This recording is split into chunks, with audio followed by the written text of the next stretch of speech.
Hi, everybody. It's Steve Burkhardt along with Christy Holmes and Gary Jones. Welcoming you to another of our Macro Social Work Stories podcasts. It's our honor today to have Dr. Hillary Weaver with us, who is a professor at the SUNY University of Buffalo School of Social Work, as well as Associate Dean for Diversity, Equity, and Inclusion. Um, she herself is has said to us how important it is to note that she also, besides wearing those hats, she herself is from the Lakota Nation and has lived for the last 25 years within the Haudenosaunee tribal community, tribal nation as well. Hillary, it's wonderful to have you here with us. And one of the things we like to do is for you to, as Gary has taught us, is we'd like you to start with a little bit of your story. How did you end up as in your journey to be here sharing with us on this podcast, both your story as an Indigenous leader and also as an associate dean and as a professor at SUNY Buffalo? So tell us a little bit about you. All right. Well, I'm very happy to be here with you today. I am one of these odd people that never changed my major. Somehow I knew I wanted to be a social worker, even before I had a clue what that really meant. I was very fortunate that I chose to go to Antioch College, and I think that has really, really shaped me.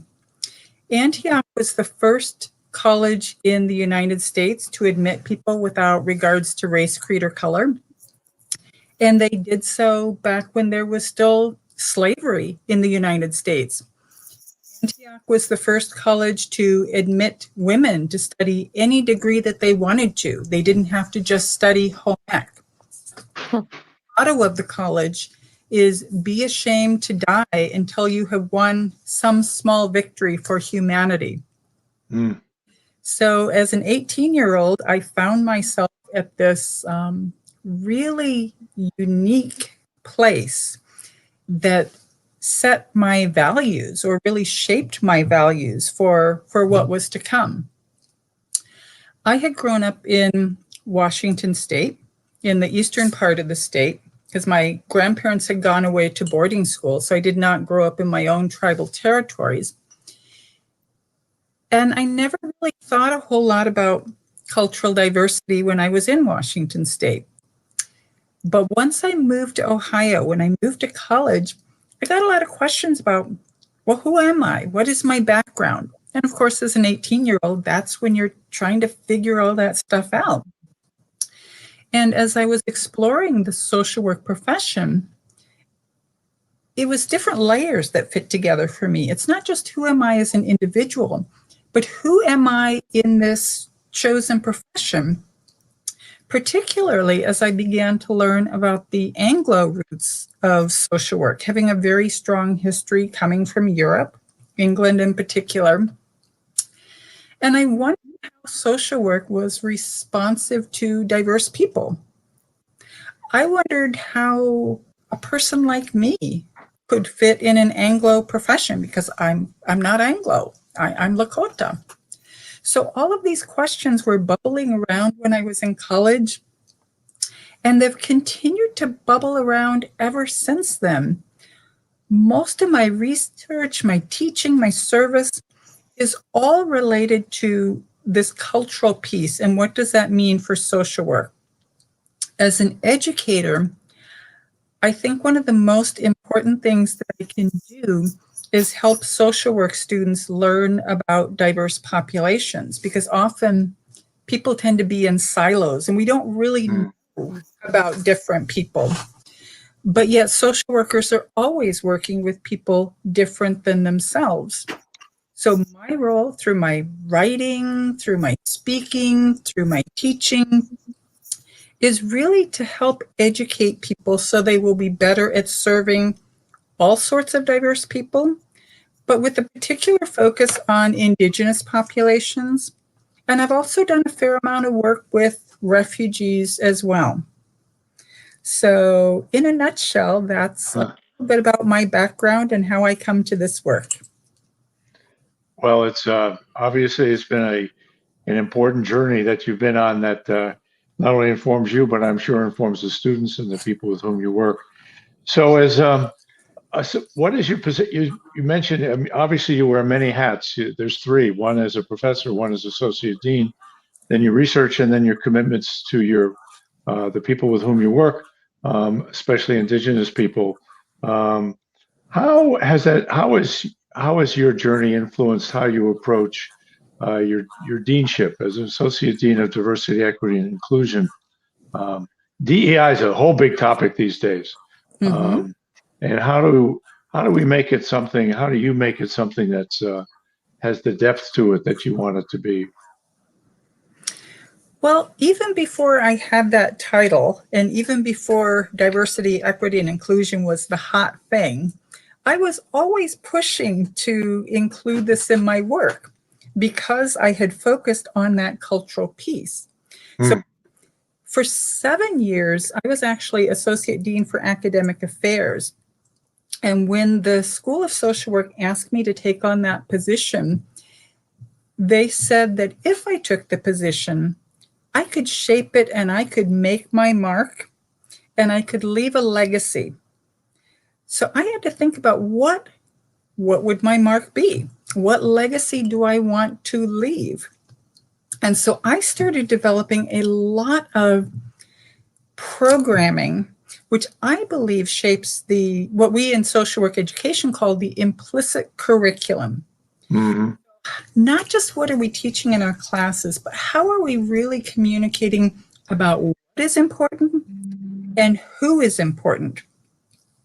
I think our profession is very, very broad.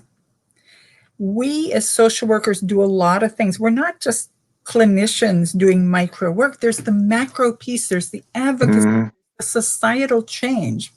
So I want to make sure that social work students understand this.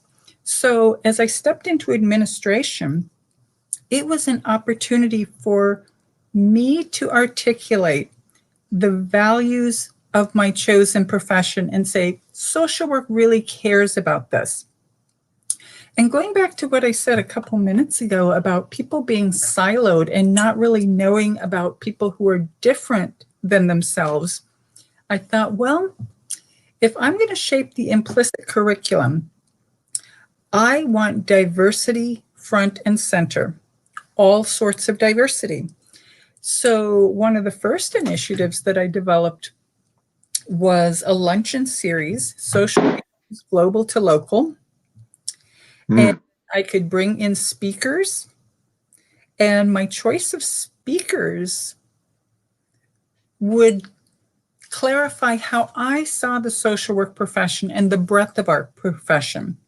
So I could bring in people who had come to this country as refugees. We have many of them here in Buffalo to Mm-hmm. share their stories. I could bring in people from the Black Lives Matter movement. I did that like 5 or 6 years ago, bring in speakers to talk about what is that movement really and how does that intersect with social work. When there was the activism around the Dakota Access Pipeline Mm-hmm. in North Dakota, I had multiple events around that. I also had a community conversation series that I developed that is more action oriented than just the speaker series, where I get people around the table, really roll up their sleeves. What are we going to do about this once we educate ourselves about the issues? I've done symposiums. Like I also want to educate my university too. It's not just about educating students. Mm-hmm. Had one of my early events was on income inequality. And I brought in a speaker. I had a speaker just briefly, somebody to set the tone for 10 or 15 minutes, the catalyst to get people talking. And then we're going to dig into this. And I remember the speaker talking to me afterwards, and he's like, I never knew that social workers cared about poverty. I'm like, what? So, I mean, this Wow. is my mission, not just educate the students, but educate the university, educate the community, say, this is social work. These are our values. I had another event on race in higher education, and I claim that as social work turf. Social workers should be talking about this, and we should be recognized as caring about these issues. So I get excited about this. And it's an opportunity, even before I was officially in the position of diversity, equity, and inclusion, to kind of infiltrate the system and stake our claim. Say, this is social work. These are our values. This is what is important to us. Wonderful. And how have the faculty responded? I mean, in my experience, I mean, I've been, as a white guy, I started doing anti-racist work when I was 22. And I find, on the one hand, people are seemingly are open, but staying with it for a lot of white people, in my experience, has been a challenge. I'd like to say otherwise, but I think that there's a lot of discomfort that emerges when you realize, like, the level of privilege and advantage I've had, and to own that takes a lot of practice. And one of the things academia can allow somebody to do is to hide out. You don't have to, you go to your classroom, it's your classroom. And yet these issues one can't hide out from. Yet people do. Yeah, I would say there are different levels of engagement. Some people feel very passionate and very connected and want to jump right in, participate in the events, go out and change the world. Other people, not so much. So there are incentives. Like, I always serve really good food at my lunch. And I never serve pizza. I'm very, very proud of that. So when we have our social issues, global to local, I support immigrant businesses. I support businesses of people of color in the community. And the theme of the food always fits with the theme of the talk.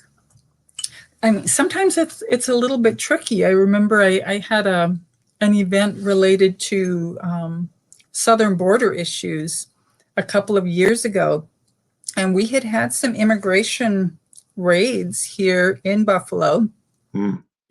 And many of those raids took place at restaurants. And I wanted to serve Mexican food at this event. It was really quite a challenge and a lot of work, a lot of investigative work to make sure that the money that I was spending to buy food for my luncheon was not supporting values that were contrary to what I wanted to talk about.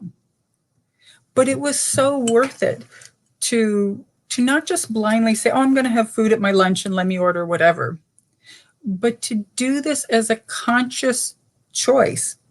And at my School of Social Work for a couple of years, pre-COVID, there had been an opportunity for students to go down to the border, the U.S.-Mexico border. It was mostly law students who went, but there was always one or two social work students. And again, I was staking our claim. I'm like, this is a social work issue. We should be interviewing the people at the border who are making claims for asylum. We should have social workers there and not just law students. So when some of our social work students went to the border, they came back. They did this wonderful talk. And I think it was, so I engaged people with the food. People can come for the food and get something else out of it. And I remember the student who was going to speak asked my permission. She said, I would like to bring a cage and have it sitting on the table in the middle of the presentation. And the cage was a replica of the amount of space that some of these children had when they were confined at the border. And I'm like, yeah, she brought this cage. It was labeled. It was clear why it was there, what she was trying to communicate. And I think we really did engage people that day. I'm not saying that everybody who came to that event walked out and became an activist, but I think we planted seeds. I think we opened minds. And I have noticed that some staff people as well, because we always invite staff as well as faculty and students and community members to our events. Some of the staff of color have expressed thankfulness later that somebody was attentive to something that they cared about. Mm-hmm. Somebody was calling attention to their issues. And I really feel like I am operating from a place of privilege myself. I'm a tenured full professor who has been in this job for a very long time. I don't have a lot to lose. I don't have some of the same risks or fears that some of my colleagues would have. Mm-hmm. Have tenure, or a staff person who may not feel that they have the power to speak in a faculty context. So I believe in really leveraging the power and the privilege that I have in my position to set that tone for our school. And I can't make everything better for everybody, but I hope that I communicate safety and that these are values of the social work profession, so that people who might have felt alone or lost, but who resonate with these values will feel like, yep, I'm in the right place in this School of Social Work. Wonderful. Christy, Gary?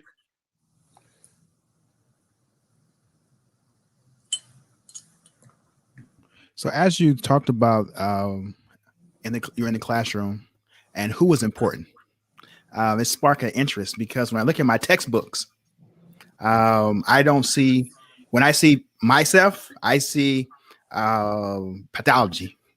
The textbooks, all the textbooks I see from BSW, MSW, and it was not until I took my PhD at Howard University where I began to have different frameworks. As you discuss who is important in the classroom, how does that impact the students? How are they transformed as a result of seeing something different, and bringing the lived experience of those who are resilient, but many times fatigue in that process? There's a lot of different aspects in your question there. Yes, absolutely. The tools that we use for teaching are often problematic. They often do pathologize all sorts of people. They reinforce stereotypes, and a lot is communicated when you even look at the gaps, at the absences.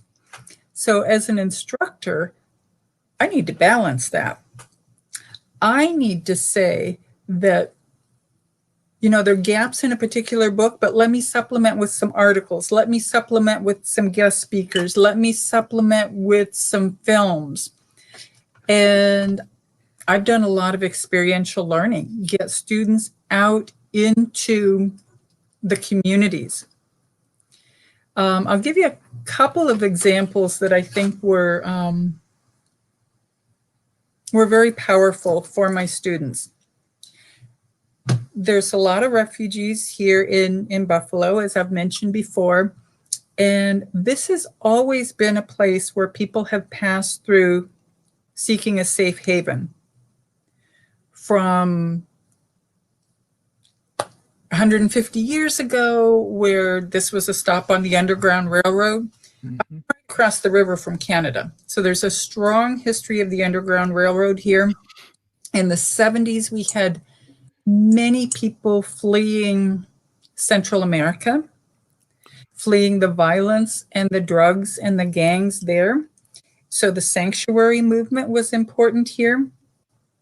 And that's why we still have so many refugees coming through. Well, I've taught a class on responding to refugees and immigrants, and I've taught classes on multicultural issues and social work. And when I can manage the logistics of a field trip, there are a couple of places where I like to take students. One being, there's a store in Buffalo called El Buen Amigo, and it was founded by a dear friend of mine who came to Buffalo from Chile in the 1970s. He was resettled as a refugee through Catholic Charities, and he's a former political prisoner. He had been imprisoned by Pinochet for his work trying to empower people, and his work recycling, which is, I don't know, kind of mind-blowing in a way. But he was an activist. And so he was imprisoned. He was a political prisoner before coming here. So bringing my students to his shop to listen to him talk about his experiences and make the connection with economic issues. Oh, that's great. Because many people become refugees or political prisoners or flee because of the way that the United States and some other powerful nations are involved in the economies and involved in the politics of other places. So I think it's an eye-opener for social work students to learn about something like fair trade versus free trade. And his fair trade store, we can illustrate that. Mm-hmm. I've also taken students to a refugee shelter, or I've had refugees come in and talk. And I think when you see that human being, because most of us don't really know what it means to be a refugee. We hear the term, we don't know the legal definition, we don't know the circumstances of somebody's life until we meet that human being.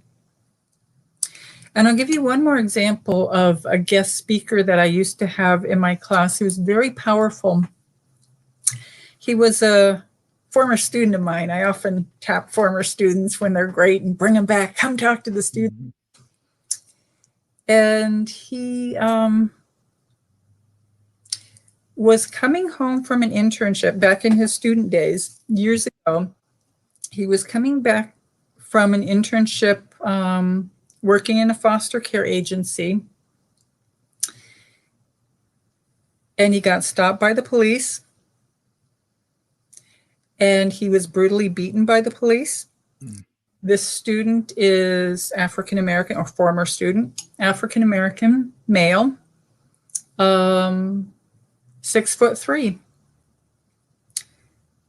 When I see him, I see this wonderful teddy bear that is just very gentle and you just want to hug him. Mm-hmm. But that's not what the police saw. And police brutally beat him on the way home from his field placement at a child welfare placement. Mm-hmm. We at the School of Social Work, on some level, I don't think we fully get this. Even in the last year or so, when Black Lives Matter has been a prominent issue, I think we want to think, that's somebody else out there. We don't realize that this could be the student sitting next to you in the classroom. We don't think of social work students getting beaten up coming home from their field placement. And I really liked that my student was willing to share this information. I was shocked. I didn't learn until a couple years after the fact that had happened to him. He kept that to himself. But I think we as a School of Social Work need to reckon with that. Violence is not somewhere else against someone else. It's in our own community. It's the people that we know. It's our students. It might be faculty. It might be staff. It might be the children of people we know. We need to recognize that these issues cut very close to home. It's not somewhere else out there. So this goes back to engaging. This goes back to holding people accountable. And I think, I start back at that beginning point. We need to open our eyes. We need to understand what is happening. We need to begin to grapple with this. If we don't recognize that this is in our own social work community, we're not going to be effective in dealing with it. So I think that's my major role, getting people to open their eyes. Mm-hmm. Christy?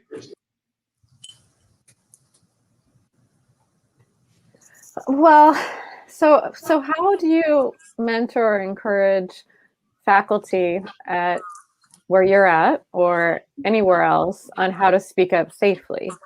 It's interesting to me, to the story about your student, but they never said anything at the time. And there's that sense of silence. It reminds me of faculty as well. There's a reason we don't say anything, because there's some kind of consequence or fear to doing so. I know it's a big question. Any thoughts on that? Yeah, well, I think that people who are safer have a greater responsibility to speak out. And I myself am in a position of safety. I think I have a responsibility to stand as an ally with populations that are different than my own. So when there was the Muslim ban or attacks on immigrants and refugees, I have a particular responsibility to stand up because I'm safer. And I hope that being a role model will help others feel that they can stand up. But I also don't think that it's necessarily my place to push someone else to stand up when I don't really understand what safety issues they may be grappling with. I'll give you an example of a group. Actually, probably one of the things that I'm proudest of in my career is trying to create a safe space for Indigenous people in social work education. Now, if you look around at most schools of social work, you're probably not even going to find Indigenous faculty members, or perhaps one, maybe two. And there are often tremendous demands on these people that may make it difficult to obtain tenure, may make it difficult for them to speak out. There's a group called ITSWEA, Indigenous and Tribal Social Work Educators Association. And actually this fall, we are going to have our 25th annual all-day gathering.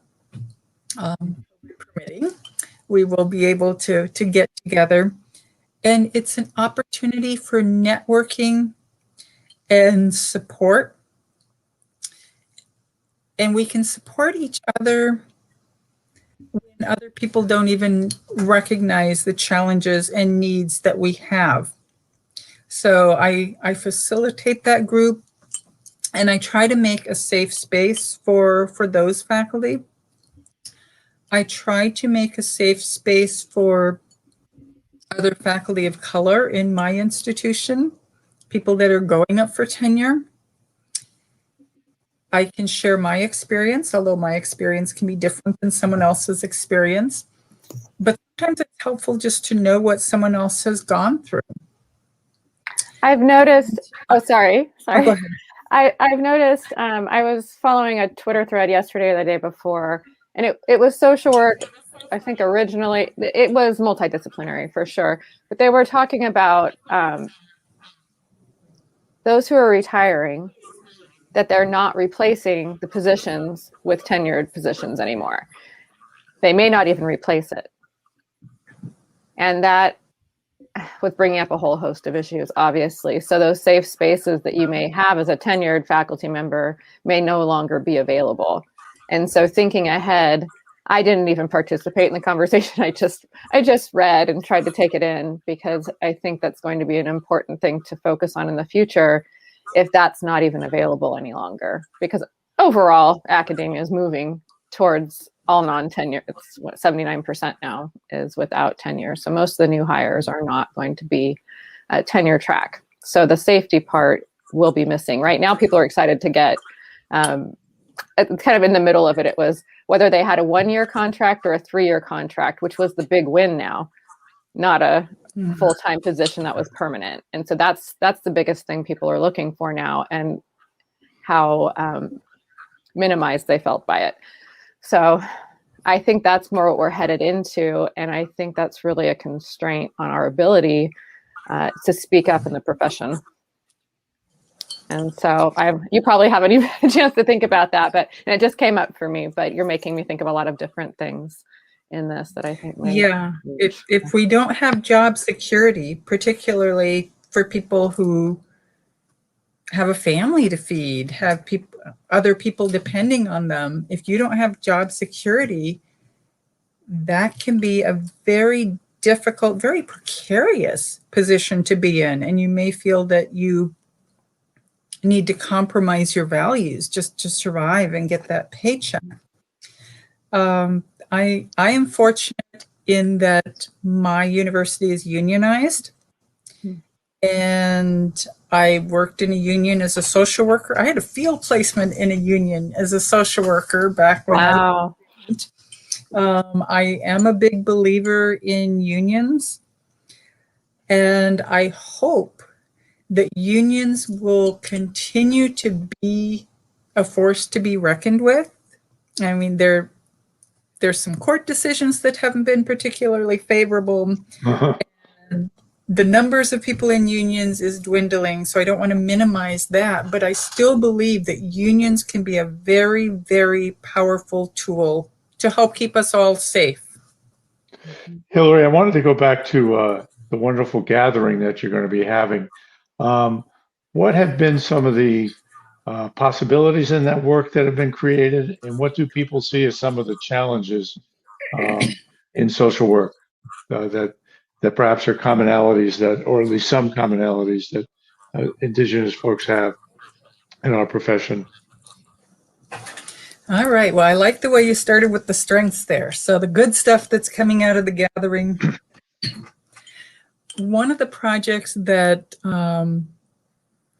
a group of people has been working on very, very hard is a statement of accountability for the social work profession, for the harms that we as social workers have caused to Indigenous people.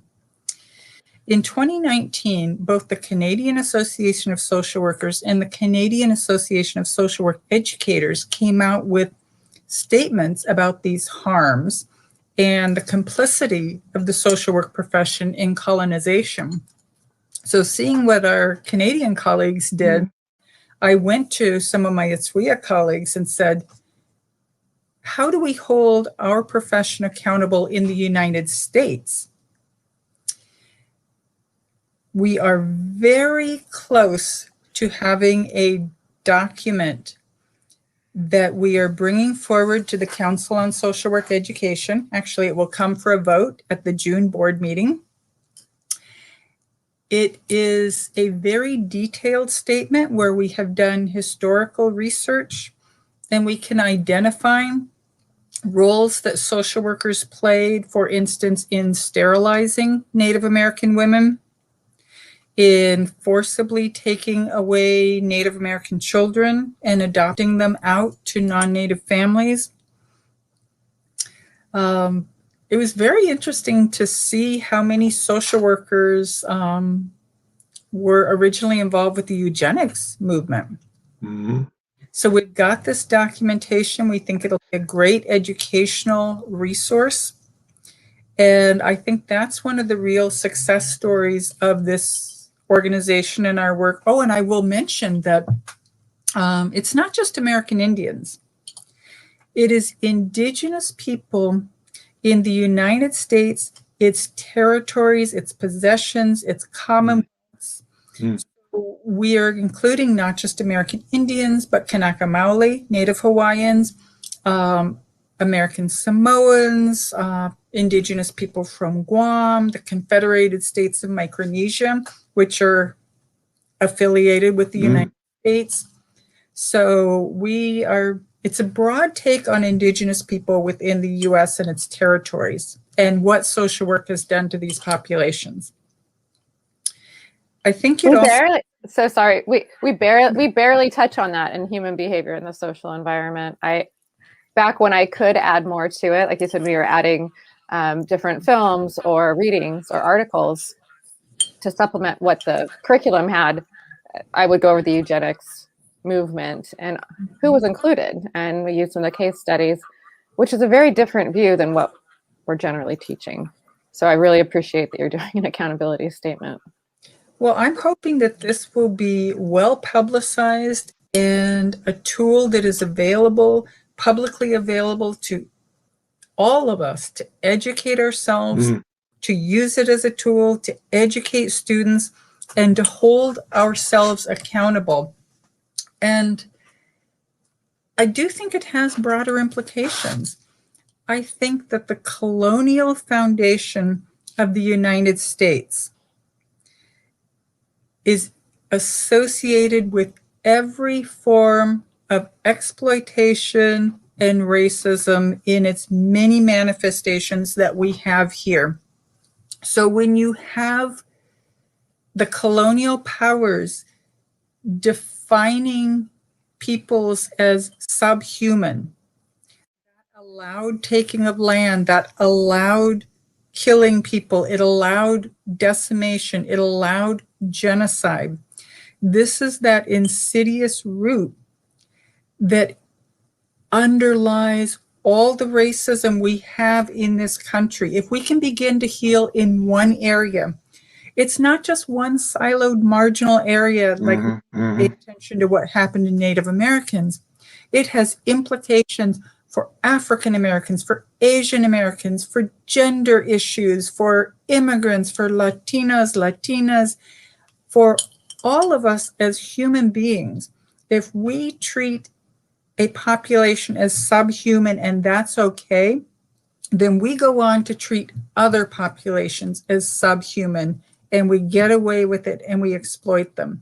So I think that this has a lot larger applications and implications, and I'm really hoping that educators will use this as a tool. Wow, that's wonderful.